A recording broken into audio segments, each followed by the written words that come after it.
Hello and welcome. My name is John Michael Collins. Thanks for tuning in to this week's episode. The music you just heard is fun, upbeat, and kind of depicts me. It was provided by my friends Marino and Noah Correa, who are part of a company called Cinema Sonic.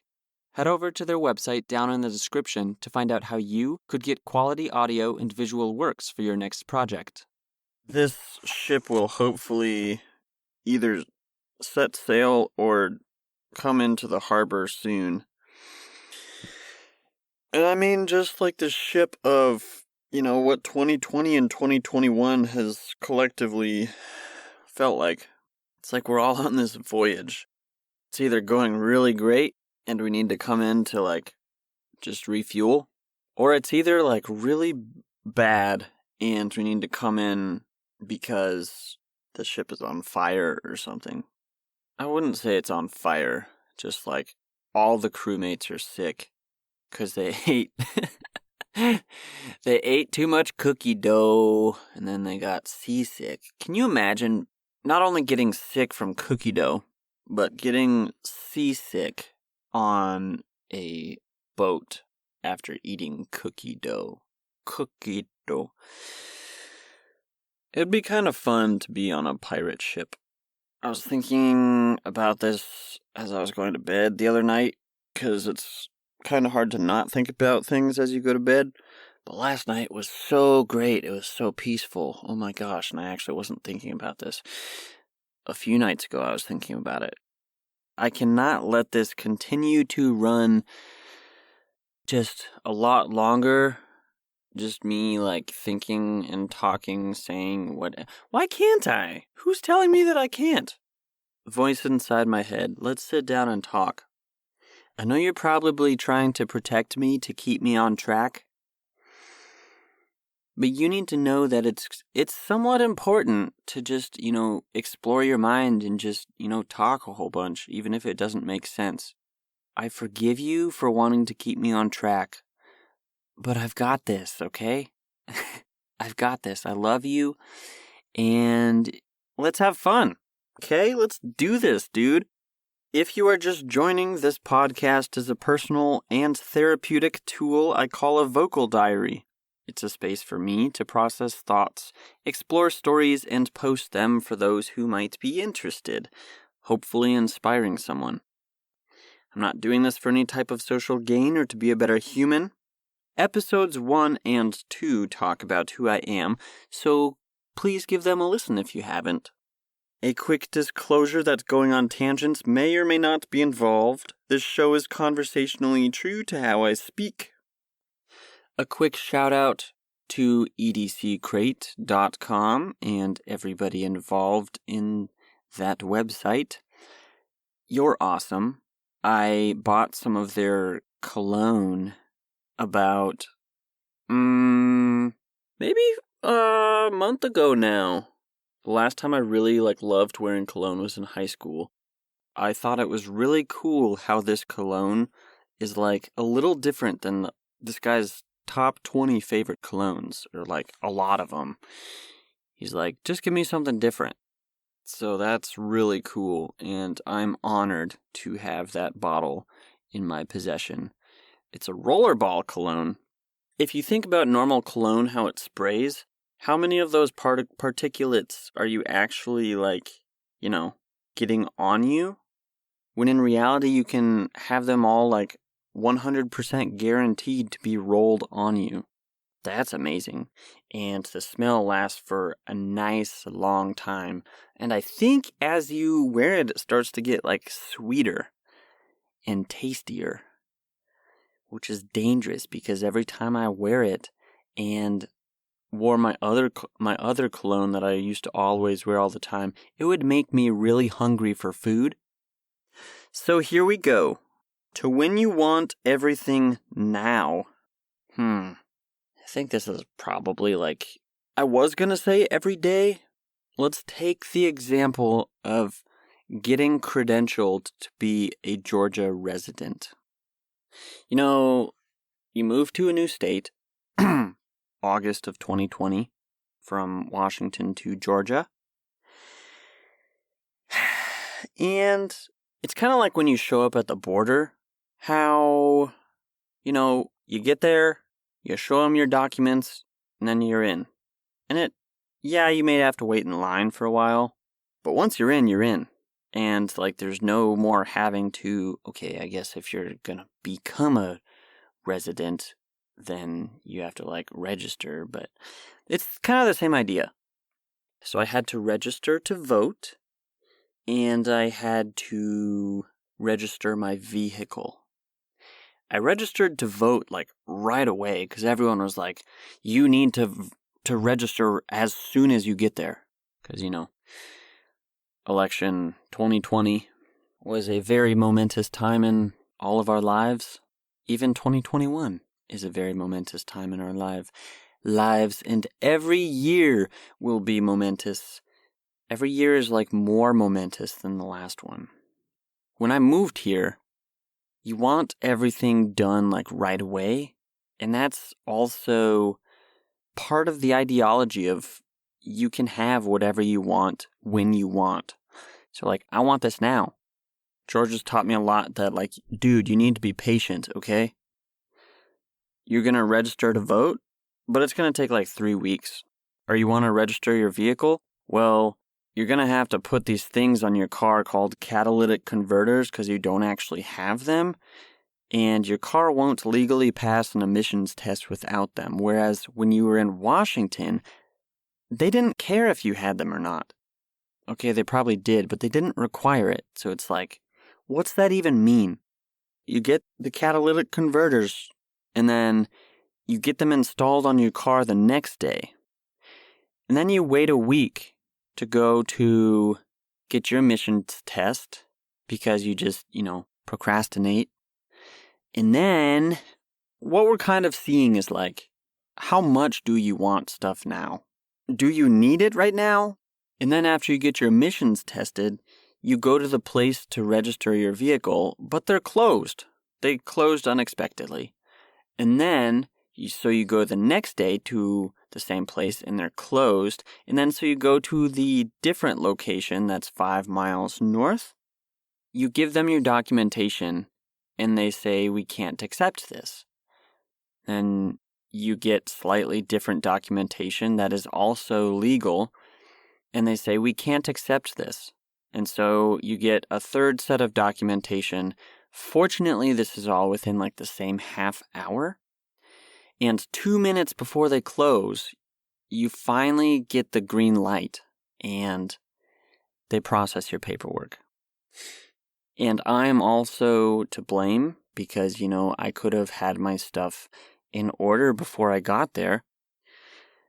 It's about the effort that you put in. If you want something now, what effort are you putting in to get it?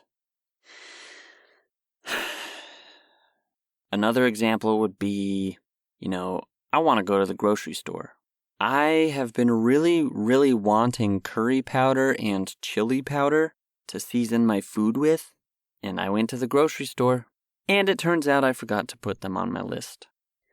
So sometimes things you want just slip out of your grip. A good lesson with this is, you know what? I can't have everything I want when I want. So that's a really good lesson to learn because a lot of people actually don't get what they want when they want. And that's a really, really humble thing to learn. And I am grateful.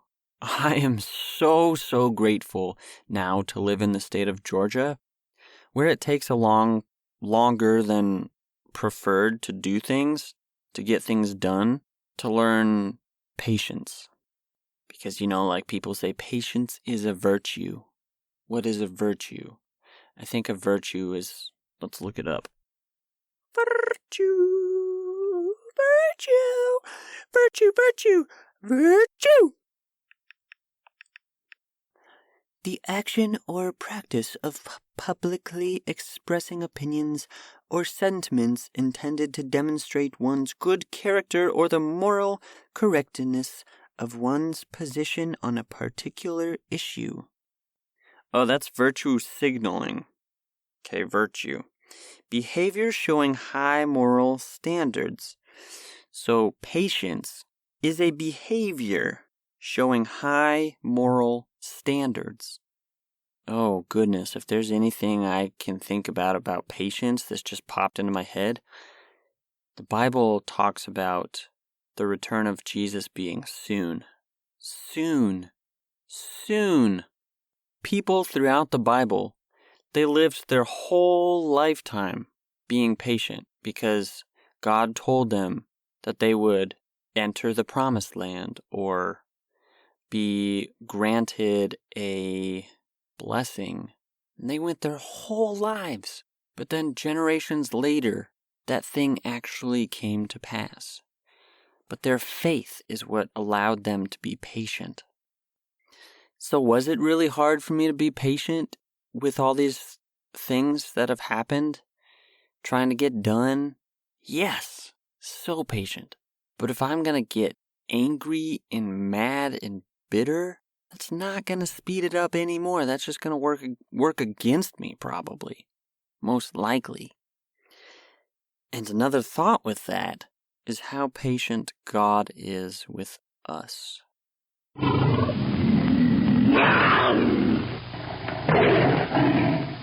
To when emotions come from nowhere, there are a select few or handful of times in life where I've talked about this similarly before, where I would just get angry.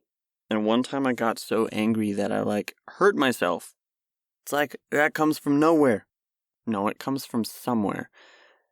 All emotions come from somewhere, but the phrase of them, the idea of them coming from nowhere is like, okay, 1 minute you're happy, and then you're just super terrified or sad and emotional about something that happened, and you're crying and you're pounding your fists, and next minute you just don't want to live anymore.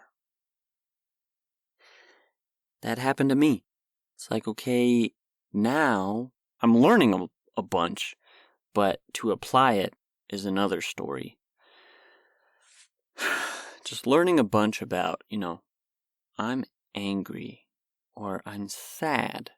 I know how to explain it in my head, but I don't know how to put words to it out loud. Last night, I had a conversation with myself, with my high school self, 11th and 12th grade self, who had this certain mentality that still lives with me now, this thought that's so hard to shake. And last night, out of nowhere, there it is.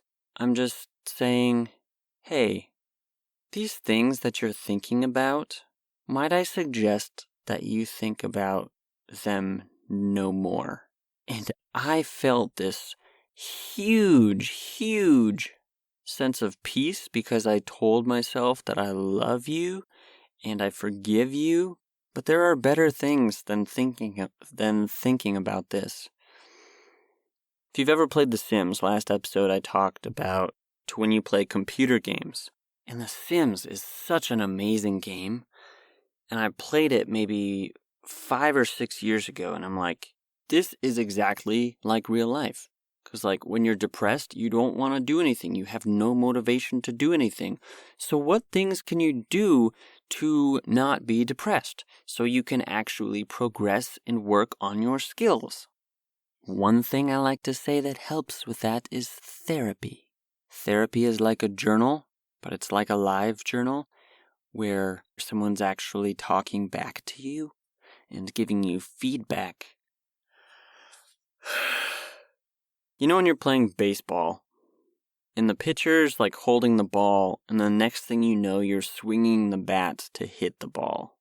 Wow, that's cool. I hope I don't lose this train of thought. So I'm going to keep talking for a longer period of time to see if I end up forgetting the thought, to see if I can actually hold on to the thought while I'm vocally processing just, random other processes in my brain. So now, while I still have the thought in my part of my brain up here, but I'm still, just talking about random things, it's kind of like I'm splitting my brain in half. I'm diverting my focus onto two different things. And so without further withholding of this imagery from you, so I don't accidentally abruptly lose what it is that I'm trying to tell you, I'm gonna tell you. The pitcher has the ball in hand. The pitcher throws the ball. You recognize the ball, its speed, where it's at, and what you need to do in order to hit that ball out of the park. So it's kind of like an emotion, you know? Your critic, just the voice in your head is telling you something, or you're feeling a certain way. Okay, recognize it. Recognize where this emotion is coming from and what you're going to do if you're gonna hit it or if you're just gonna let it pass. And I would suggest that you hit it. You know, there's probably some things you can let pass that will allow you to run around the field and score a point. But most likely, if you let it pass, you're going to strike out. So you need to recognize this emotion and how to deal with it. Letting it go past you is like putting it under the rug, or as someone recently told me, putting it on the shelf. If you swing and you miss, that's okay because you tried. As someone else said, failure is just an opportunity to do better the next time. What's important is that you try. And you try, and you try, and you try. If you try and you fail, and you try and you fail, just keep trying, and eventually you're gonna hit it out of the park.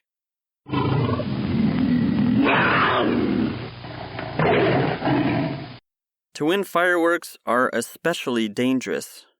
Wow. So New Year's Eve, as I was falling asleep, some neighbor was launching fireworks, and I heard a firework that was louder than anyone I have ever heard before. It literally felt like a dinosaur, which now reminds me of the time in Jurassic Park where there's like a dinosaur right outside their house. I've talked before, goodness, of the time that I shot a bottle rocket into a river. And it was cool because it didn't extinguish. It actually continued going until it actually blew up underwater. I would not recommend doing that because it's not good. I did that 10 years ago, and I was a completely different person than I am now. Another time, I had a firework, and I lit it, and then I threw it. One time, I almost threw it too late, and it almost blew up in my hand. Fireworks are especially dangerous. Always! There's never a time that they're safe.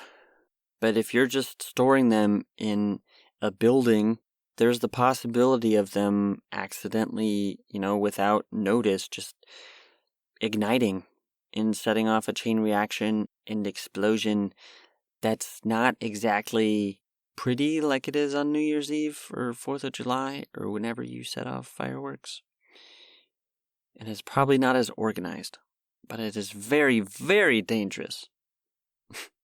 I've said this podcast is like me peeling back the layers of an onion. My goodness, there are so many layers. I bought 2 onions today, and I can't wait to chop them up. I really, really, really, really, really want to thank you from the deepest part of my heart for tuning in to this episode. If you liked it, please share it with your family and friends and anybody and everyone you know. Also, if you don't mind, head over to my website, which is my creative portfolio, johnmichaelcollins.com. Thanks for listening.